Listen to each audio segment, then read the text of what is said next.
여러분, 마태, 마가, 누가, 요한, 그 신약 성경에는 4개의 복음서가 있죠. 보통 사복음서라고 합니다.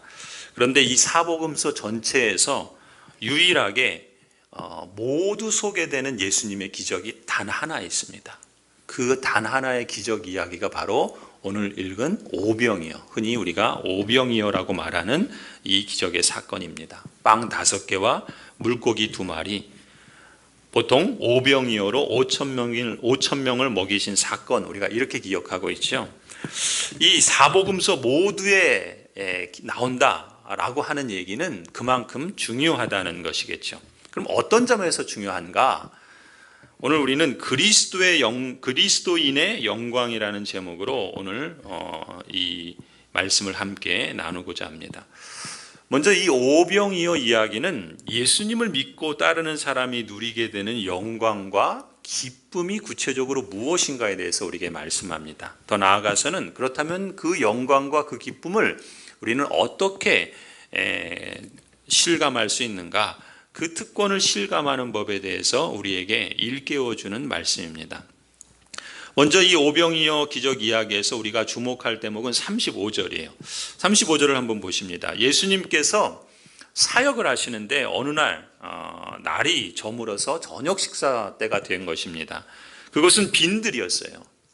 그곳은 요단강 동쪽에 위치한 벳세다 광야라고 볼 수가 있습니다. 제자들이 사람들을 헤쳐보내서 제각기 먹을 것을 사 먹게 하도록 그렇게 조치해 주실 것을 예수님께 제안했습니다. 당시 상황에선 저녁 한 끼 정도 거르는 것은 사실 그렇게 이상한 일은 아닙니다. 흔히 있을 수 있는 일이었습니다. 그렇기 때문에 제자들이 예수님께 요청한 일에 대해서 예수님도 무시할 수 있는 그런 상황이라 볼 수 있습니다. 아니면 적어도 예수님께서 이제까지 행하신 여러 기적 사건들을 우리가 생각한다면 예수님은 한 방에, 그야말로 한 방에 사람들을 배불리 먹여주시는 일도 사실 가능했던 것이죠. 그런데 우리가 여기서 좀 주목할 특이할 점이 있습니다.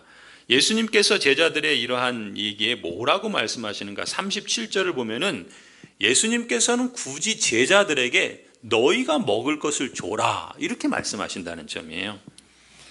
그런데 37절에 이어지는 그 제자들의 반응을 보세요. 제자들이 어떻게 반응합니까? 그러면 우리가 가서 빵 200데나리온어치나 되는 그러한 빵을 사다가 이 사람들에게 먹여야 한다는 말씀입니까?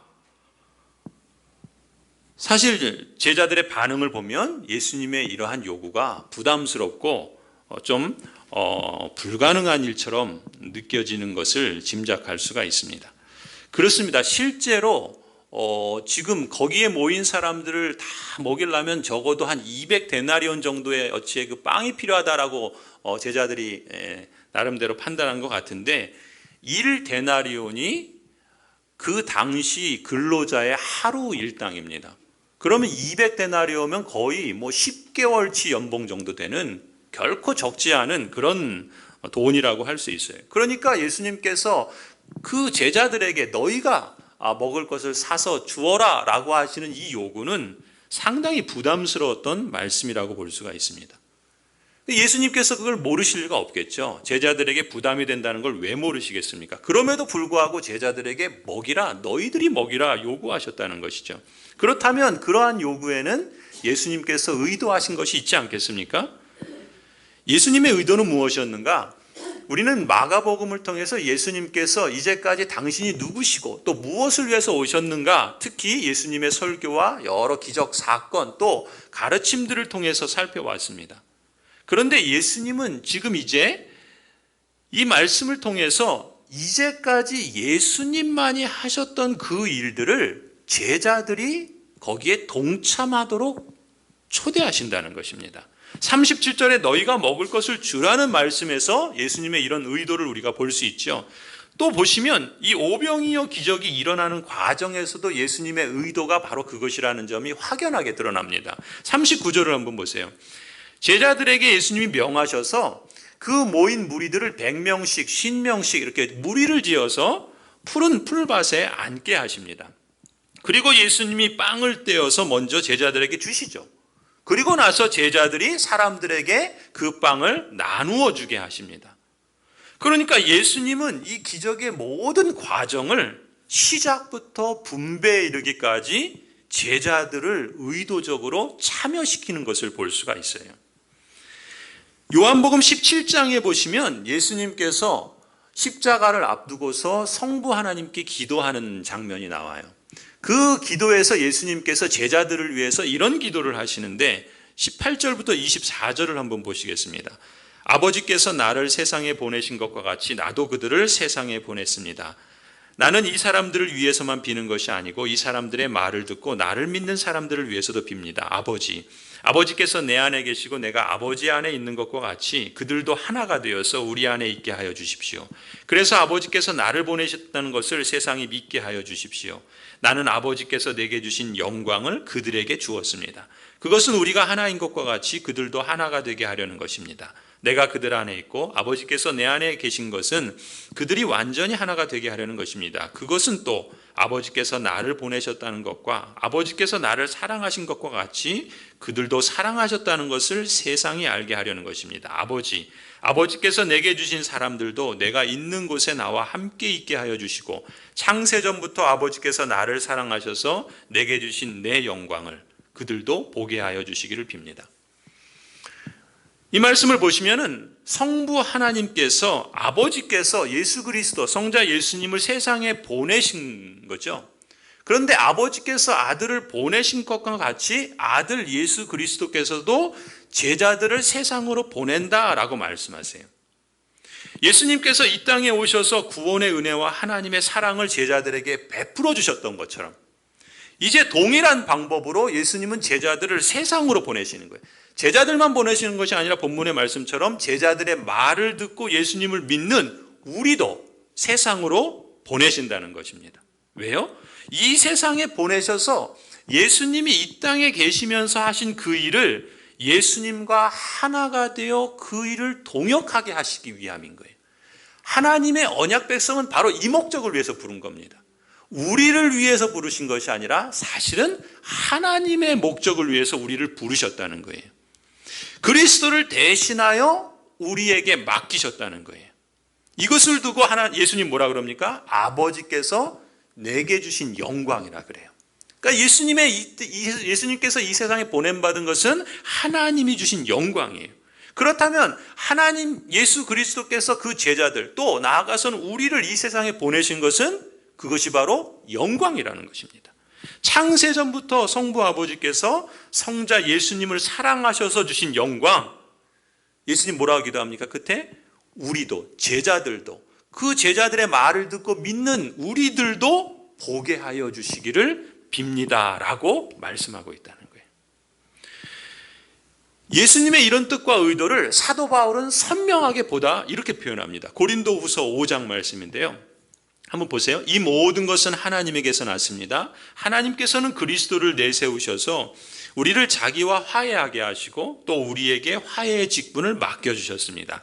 곧 하나님께서 사람들의 죄가를 따지지 않으시고 화해의 말씀을 우리에게 맡겨주심으로 세상을 그리스도 안에서 자기와 화해하게 하신 것입니다. 그러므로 우리는 그리스도의 사절입니다. 하나님께서는 우리를 시켜서 여러분에게 권고하십니다. 우리는 그리스도를 대리하여 간청합니다. 여러분은 하나님과 화해하십시오. 오병이어의 기적을 통해서 우리가 주목해야 하는 진리는 바로 이거예요. 우리가 예수 그리스도의 영광, 그리스도의 영광에 동참하는 사람이 되었다는 사실입니다. 하나님께서 그리스도를 통해서 우리의 죄가를 따지지 않으시고 용서해 주시고 또 우리를 하나님과 화해하게 해주시는 이런 구원의 축복, 그 자체가 복이죠. 그것을 우리에게 주셨을 뿐만 아니라 더 나아가서는 하나님은 우리를 그리스도를 대리하는 사절, 대사라 그러죠. 사신이라 그래요. 그리스도를 대리하는 사절로 삼으셔서 세상 사람들에게 그 복을 나누어 주는 영광을 누리게 하신다. 우리가 이 오병이어 기적을 통해서 확인해야 하는 진리가 바로 이 점입니다. 예수님을 믿고 따르는 그리스도인의 영광과 기쁨이 바로 이것입니다. 예수님께서 친히 가지셨던 영광, 그리고 예수님께서 누리셨던 그 기쁨의 버금가는 영광과 기쁨을 우리에게 주신다는 것이죠. 그래서 사도 바울은 이 영광을 이렇게까지 표현해요. 고린도후서 3장에 보시면요, 돌판에다 문자로 새긴 율법을 선포할 때도 광채가 났습니다. 그래서 이스라엘 자손들은 모세의 얼굴에 나타난 그 광채 때문에 비록 곧 사라질 것이었지만 그의 얼굴을 똑바로 쳐다볼 수 없었습니다. 죽음에 이르게 하는 직분에도 이러한 영광이 따랐는데 하물며 영의 직분에는 더욱더 영광이 넘치지 않겠습니까? 유죄를 선고하는 직분에도 영광이 있었으면 의를 베푸는 직분은 더욱더 영광이 넘칠 것입니다. 그리스도인인 신자인 우리가 받은 사명과 일을 뭐라고 표현합니까? 영의 직분이라 그러고 의를 베푸는 직분이라 이렇게 말씀하고 있죠. 그런데 그 직분의 영광을 무엇으로 연결해요? 모세의 영광과 비교합니다. 시내산에서 하나님께서 모세에게 나타나셔서 그에게 주셨던 말씀, 십계명, 율법의 말씀, 그 율법을 주신 그 일도 그 모세가 그것을 받을 때 빛이 나서 찬란하게 빛이 나서 이스라엘 사람들이 모세의 얼굴을 똑바로 쳐다볼 수 없었을 만큼 영광스러웠는데, 그러한 그 직분은 뭡니까? 율법은 곧 죽음에 이르게 하는 직분이라 이렇게 말하며 거기에도 영광이 따랐는데 하물며 그 직분보다 영의 직분, 의를 베푸는 직분은 더욱더 영광이 넘치지 않겠느냐. 성도 여러분, 그리스도께서 우리에게 주시는 영의 직분, 의를 베푸는 직분, 이것을 감당하는 신자에게 약속된 그리스도의 찬란한 영광이 있다는 것을 우리는 잊지 않아야 됩니다. 예수 그리스도께서 메시아 그리스도로서 이 땅에서 행하신 것처럼 예수님은 그 고귀하고 영광스럽고 거룩한 역할과 특권을 우리에게 주신 것이죠. 예수님을 믿고 따르는 우리에게 허락된 이 고귀한 삶의 가치와 영광에 대한 하나님의 선언을 오늘 우리는 이 오병이어 기적을 통해서 깨닫고 그 사실을 잊지 말아야 한다는 것입니다. 성경은 선언하는 거예요. 예수 그리스도를 믿고 따르는 사람이야말로 그리스도의 사절이라는 것입니다. 다른 무엇과도 비교할 수 없고 대체할 수 없는 하나님의 영광스러운 존재라는 거예요. 성경이 선언하고 약속하는 그리스도인의 영광, 여러분, 우리는 자주자주 이 사실을, 이 세상을 살아가면서 잊지 않아야 됩니다. 확인하고 그것을 다시금 되새길 필요가 있겠습니다. 두 번째로 이 오병이어 기적 이야기에서 우리가 주목할 대목은 38절에 있어요. 38절을 보시면 예수님께서 제자들에게 말씀하시죠. 너희에게 빵이 얼마나 있느냐 가서 알아보라. 그러니까 제자들이 알아보고 예수님에게 말합니다. 빵 5개와 물고기 2마리를 가지고 있습니다. 예수님께서 37절에서 어떻게 말씀하셨습니까? 너희가 그들에게 먹을 걸 주어라 명령하셨어요. 그러려면 어림잡아 적어도 200데나리온어치의 빵이 필요하다는 것이 제자들의 판단이었죠. 그래서 너희에게 빵이 얼마나 있느냐 알아보라는 지시에 제자들이 알아보니까 그들의 현실은 뭐예요? 빵 2개, 물고기 5마리밖에 없는 거예요. 200데나리온이나 되는 어마어마한 그러한 양이 필요한데 현실은 뭐예요? 턱없이 부족한 겁니다. 요한복음 6장 9절을 보면요, 제자들이 이렇게 반응합니다.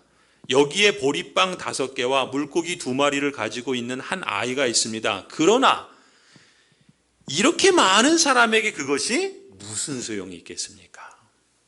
제자들도 아는 거예요. 우리가 가서 빵 200데나리온어치를 사다가 사람들에게 먹이라는 말씀입니까? 제자들 이렇게 예수님께 반문했죠. 또 그러나 이렇게 많은 사람에게 우리가 가진 빵 5개와 물고기 2마리가 무슨 소용이 있겠습니까? 이렇게 또 질문했습니다. 여러분, 이 두 질문은요, 사실은 우리가 그리스도의 대사지만, 그리스도의 사절이지만, 영광스러운 영의 직분, 의를 베푸는 직분을 가졌지만 그 직분을 감당하려고 할 때마다 끊임없이 우리에게 도전해오는 현실적인 시험 2가지를 우리에게 말해줍니다. 첫 번째 시험은 뭡니까? 우리 자신이 약하다는 현실이에요. 그렇습니다. 그리스도의 대사로서 영광스러운 일을 감당하기에 사실 우리 능력이나 우리가 소유한 것은 턱없이 부족하고 너무나 약합니다. 그것이 늘 시험거리이고 한계입니다. 우리가 가서 빵 200데나리오너치나 되는 것을 사다가 사람들에게 먹이라는 말씀입니까? 그 현장에서 당시 질문했던 이 빌립의, 예수님의 제자 빌립의 이 질문은요, 사실 그 이후 수많은 교회 현실에서 신자들이 보인 동일한 반응이기도 합니다. 여러분, 무슨 얘기예요? 예수님은 제자들에게 말씀하시는 거예요. 너희도 나처럼 세상 사람들을 구원하는 화해의 일에 동참할 수 있다.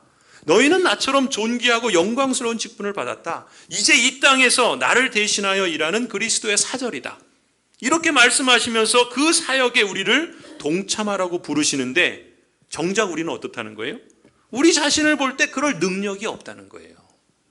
우리 자신은 너무나도 미약한 존재라는 사실입니다. 하나님은 우리를 그리스도의 대사로서 인정해 주실지 모르지만 우리 현실을 보면 아무리 선한 일을 하려는 의도를 갖고 선한 행위를 하려고 마음먹어도 정작 그리스도의 사절로서 실제 무엇을 하기에는 너무나도 부담스럽고 우리 자신이 너무나도 미약해서 이 현실이라는 넘사벽이라고 그러죠. 넘을 수 없는 4차원의 벽. 이 넘사벽에 직면하는 게 그게 우리의 당면 과제라는 것입니다. 우리는 너무 약합니다. 가진 것도 약하고 우리 자신도 우리 마음도 약합니다. 그런데 성도 여러분, 우리가 주목해야 될 사실이 있어요. 놀라운 사실이 있습니다. 그게 무엇이냐면 하나님은 우리가 가진 것이 많아서 그리스도의 대사로 부르신 것이 아니라는 거예요. 사도 바울은 뭐라 그럽니까? 배우지 못한 사람, 또 가진 것이 없는 사람, 연약한 사람들을 통해서 세상에 가진 사람, 배운 사람들을 부끄럽게 하시기 위한다라고 말씀합니다. 무슨 얘기예요? 하나님은 애초부터 우리가 가진 것이 많아서 그리스도의 사절로서 감당할 능력이 많으니까 그래서 그것 보시고 우리를 부르신 것이 아니라는 거예요. 우리 자신이 강해서 쓰시겠다는 것이 아닙니다. 오히려 뭐라고 그래요? 우리가 약해서 쓰시겠다라고 말씀합니다. 우리가 가진 것이 없기 때문에 그런 우리를 통해서 일하시겠다. 하나님은 그런 방식을 기뻐하신다라고 말씀합니다. 왜 그럴까요? 사도 바울이 동일한 현실의 벽에 직면했었거든요. 그러면서 이렇게 고백합니다. 고린도후서 12장을 보시면요, 이렇게 말해요. 내가 받은 엄청난 계시들 때문에 사람들이 나를 과대평가하는지는 모릅니다. 그가 받은 영광의 직분이 있는 거예요. 그래서 사람들은 그걸 과대평가하는지 모른다는 거예요. 그런데 보세요. 그러므로 내가 교만하게 되지 못하도록 하나님께서 내 몸에 가시를 주셨습니다. 그것은 사탄의 하수인이라고 할 수 있는데 그것으로 나를 치셔서 나로 하여금 교만해지지 못하게 하시려는 것입니다. 나는 이것을 내게서 떠나게 해달라고 주님께 3번이나 간청하였습니다. 여러분, 사도 바울에게는 무엇이 있었습니까? 병이 있었어요. 질병이 있었습니다. 그가 가진 질병이 사도 바울에겐 넘사벽이요, 현실의 한계였습니다. 그래서 사도 바울은 그 병을 치유하기 위해서 지속적으로 하나님께 기도했습니다. 그런데 하나님께서 고쳐주셨습니까? 고쳐주시지 않으셨어요. 그런 현실에서 사도 바울이 깨달은 응답이 있었습니다. 그게 뭡니까? 자신의 약함이 하나님의 능력을 드러내시는 섭리의 방식이라는 것을 깨달아요. 그래서 고린도후서 12장 그 9절 10절에 이렇게 말합니다. 그러나 주님께서는 내게 이렇게 말씀하셨습니다. 내 은혜가 너에게 족하다. 내 능력은 약한 데서 완전하게 된다. 자신의 한계와 약점을 하나님의 섭리의 방식으로 이해하게 되니까 사도 바울이 어떻게 봅니까? 자신의 현실과 약점을 다른 시각, 다른 관점에서 해석하고 해석할 뿐만 아니라 다른 방식으로 반응할 수 있게 됩니다. 그 다음 말씀 보세요. 그러므로 그리스도의 능력이 내게 머무르게 하기 위하여 나는 더욱더 기쁜 마음으로 내 약점들을 자랑하려고 합니다. 그러므로 나는 그리스도를 위하여 병약함과 모욕과 궁핍과 박해와 곤란을 겪는 것을 기뻐합니다. 내가 약할 그때에 오히려 내가 강하기 때문입니다. 성도 여러분, 하나님은 우리의 약함을 통해서 섭리하시는 거예요. 하나님의 섭리를 받아들이는 사람은요, 자신의 약함으로 인해서 진짜 하나님만 의지하게 됩니다. 하나님의 섭리를 받아들이는 사람은 자신이 얼마나 무능한지를 알기 때문에 그래서 하나님을 의지할 수밖에 없습니다. 진짜 하나님만 의지할 때 놀라운 건 뭐예요? 하나님의 능력을 실감하게 된다는 거예요. 그게 성경이, 그리고 우리 교회의 역사 속에서, 아니 저와 여러분들이 실감하는 사실 아닙니까? 그래서 오직 하나님이 하셨어요, 이 고백을 우리에게서 터져나오게 하시는 거예요. 우리 자신이 약하다는 것을 하나님은 우리보다 더 잘 아세요. 그런데 바로 그 지점이 경계선에 있습니다. 무슨 얘기인가? 하나님의 능력을 실감하는 사람과 그렇지 못한 사람의 차이가 있습니다. 무슨 차이예요?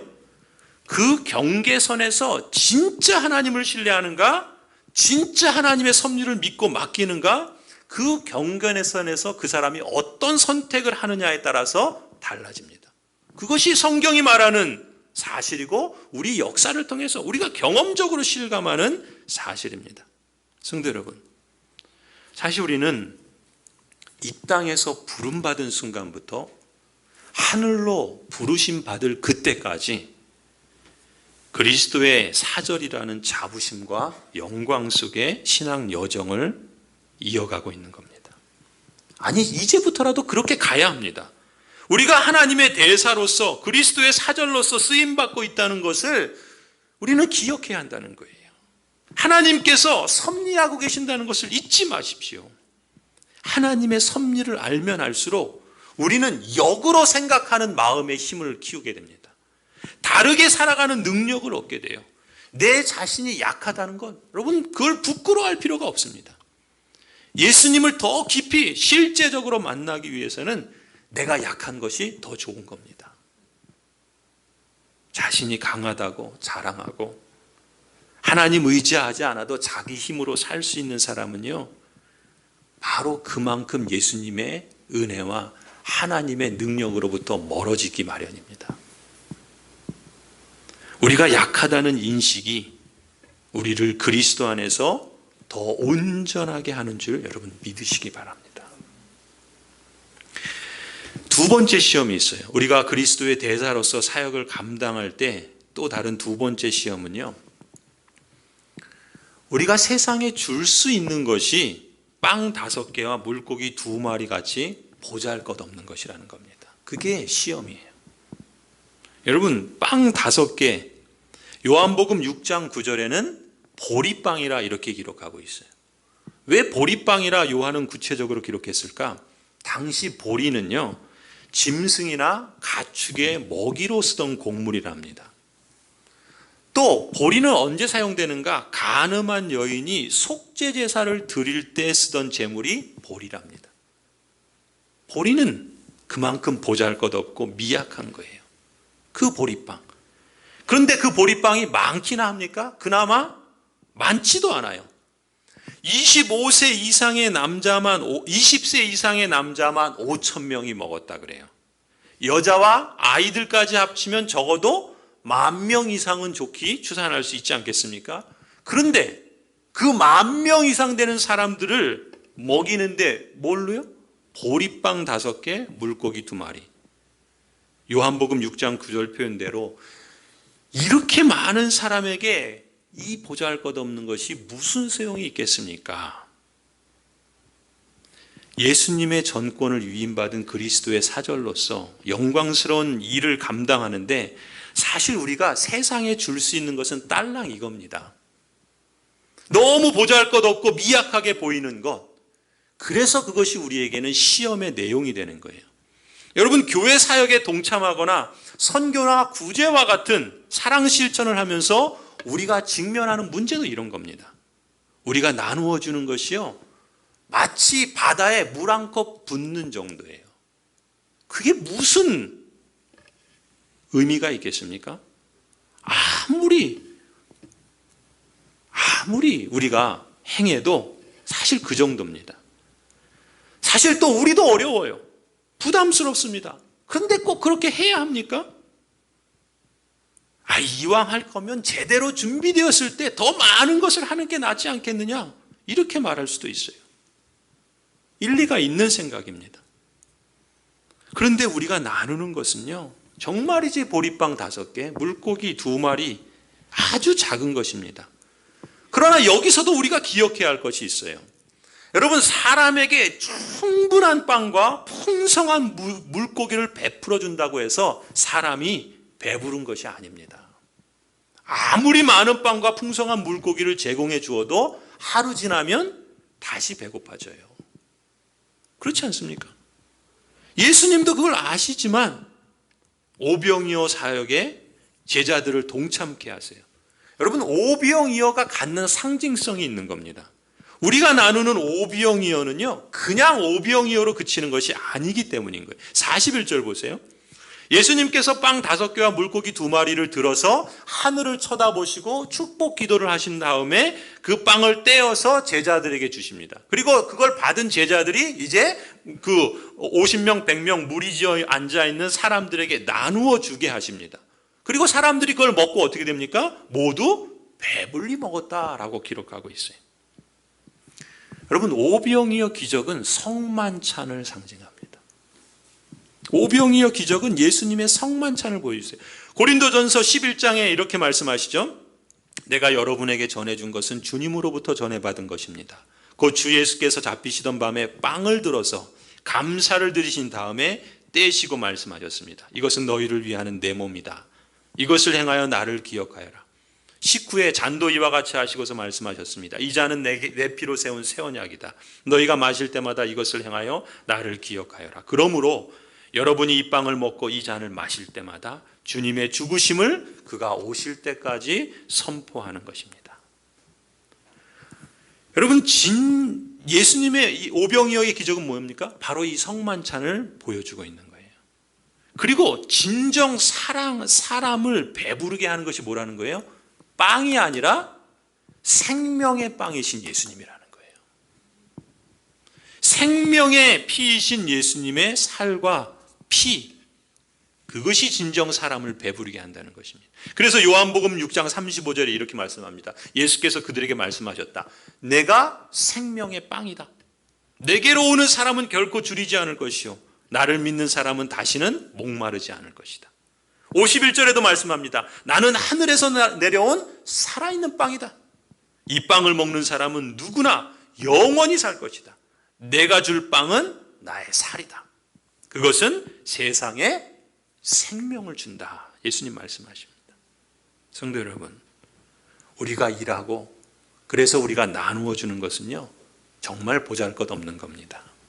고작해야 보리빵 5개, 물고기 2마리입니다. 하지만 우리가 그리스도의 대사로서 세상에 주는 것은 뭡니까? 그저 먹어도 이내 배고픈 빵이 아니에요. 물고기가 아닙니다.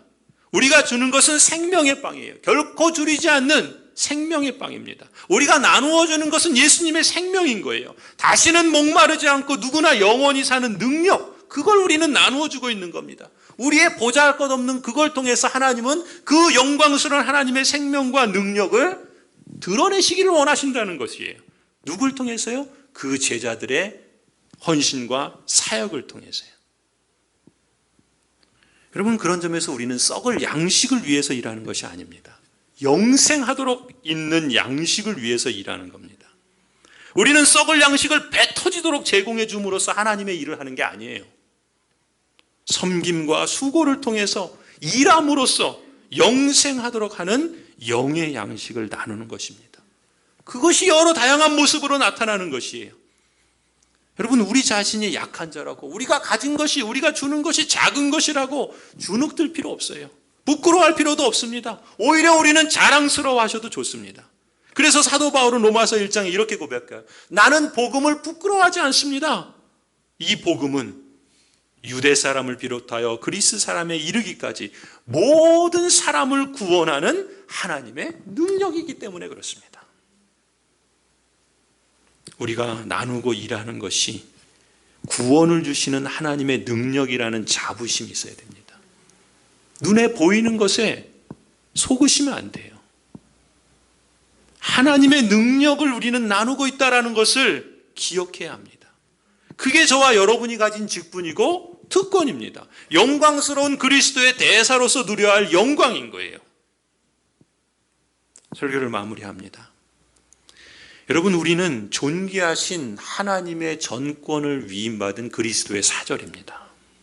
예수 그리스도만이 하시는 일을, 영광스럽게도 우리를, 예수 그리스도를 대리하는 영의 직분, 의를 베푸는 직분을 우리에게 주셨습니다. 비록 우리 자신은 한없이 연약하고 우리가 가진 소유는 보잘것없지만 하나님은 우리의 약함을 통해서 하나님의 능하심을 드러내십니다. 그런 점에서 우리는 하나님의 생명의 능력을 전달하는 통로인 것이죠. 썩어 없어질 일이 아니라 영의 일을 하는 사람들인 것입니다. 우리의 약함을 통해서 하나님의 구원을 이 세상과 사람들에게 증거하시기를 하나님께서 기뻐하시는 거예요. 하나님께서 우리를 그렇게 초대하시는 거예요. 하나님께서 우리에게 그 일들을 맡기시는 겁니다. 하나님께서 우리를 통해서 어떤 일을 행하시는지 여러분의 마음에 한 장의 그림을 새겨두시기 바랍니다. 이런 그림이에요. 마가복음 6장 39절에 예수님께서 제자들에게 명하여 모두들 떼를 지어 푸른 풀밭에 앉게 하십니다. 그렇죠? 사실 거기는 푸른 풀밭이 아니에요. 광야입니다. 척박한 땅이에요. 푸른 풀밭이 없어요. 그런데 마가는 뭐라고 기록합니까? 예수님께서 제자들에게 명하여 모두들 떼를 지어 푸른 풀밭에 앉게 하셨다 그래요. 그리고 42절 43절에 어떻게 됩니까? 예수님께서 그 빵을 떼어서 제자들에게 주고 제자들을 통해서 사람들에게 나누어 주었을 때 거기에 모인 사람들이 모두 배불리 먹었다 그래요. 심지어 빵 부스러기와 물고기 나무, 여러분 보리빵 5개와 보리빵 2개와 물고기 5마리 10,000명이 넘는 사람들이 먹었는데 남을 게 어디 있겠습니까? 그런데 뭐라 그럽니까? 빵 부스러기와 물고기 남은 것을 주워 모았더니 12광주리에 가득 찼다라고 말씀합니다. 여러분, 이 말씀은 뭘 우리에게 연상시켜 줍니까? 시편 23편을 우리에게 연상시켜 주는 거예요. 여러분, 이 그림을 우리 마음속에 기억하십시오. 여호와는 나의 목자시니 내게 부족함이 없으리로다. 그가 나를 푸른 풀밭에 누이시며 쉴만한 물가로 인도하시는도다. 주께서 내 원수의 목전에서 내게 상을 차려주셔서 기름을 내 머리에 부으셨으니 내 잔이 넘치나이다. 내 평생의 선하심과 인자하심이 반드시 나를 따르리니 내가 여호와의 집에 영원히 살리로다. 연약한 우리를 불러서 그리스도의 아름다운 덕과 생명의 능력을 증거케 하시는 하나님을 찬송합니다. 하나님은 그런 분이십니다.